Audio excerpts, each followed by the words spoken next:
Sorry about that. So what we need to do is we're going to go on the internet and Google random, there it is already, random number generator in Excel VBA. So that's where we are, that's what we want to do. Okay, so here is a couple of examples of how to generate a random number. I might just simplify that. I might do it this way. Generate random number in VBA. Now, you'll notice that you can Google pretty much anything these days, and I'm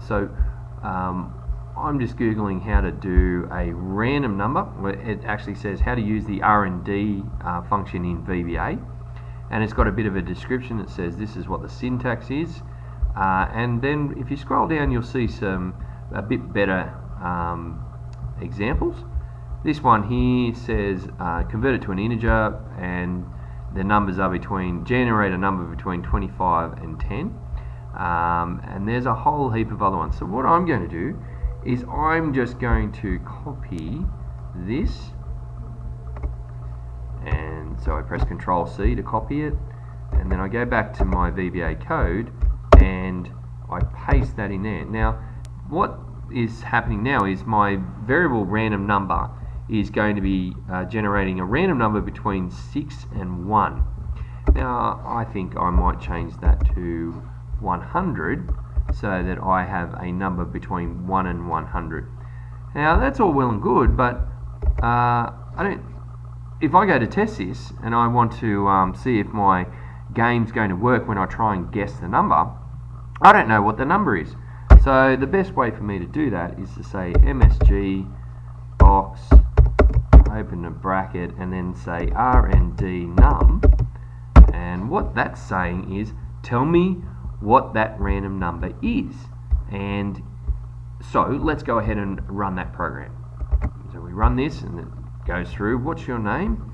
And thank you, Mr. B, would you mind telling me your age? How dare you? And then it says I can see the da-da-da-da, and then what will happen is I'll get another message box, and there it is, 54. That's my random number generator. Let's run that program again and let's see what the number is. Okay, 58. There's another number. Let's do it again. Why not? We've got plenty of time here. And 29. Okay, so what happens now is that my random number, or my guess game program, has my random number generated, and if I wanted to I could change all these numbers if I wanted to, except for this one here, and this one has to be the same as this one. So it's between 1 and I could say 1 and 1,000 if I wanted to, but when I start getting big numbers, then I have to change this, the variable of random number, as a larger number. So an integer only goes up to a certain amount, and you can Google later on what the number is, and there's an explanation online about why integers only go up to a certain number. It's got something to do with the file storage that an integer can handle. And then you can go up to things like a double. You can even call it a floating point, which means that it has a decimal place, and that's a little bit about data types. So the next video is about how do we actually get our user to guess this number, and this will be a series of lessons over time talking about the control structures and what they're all about.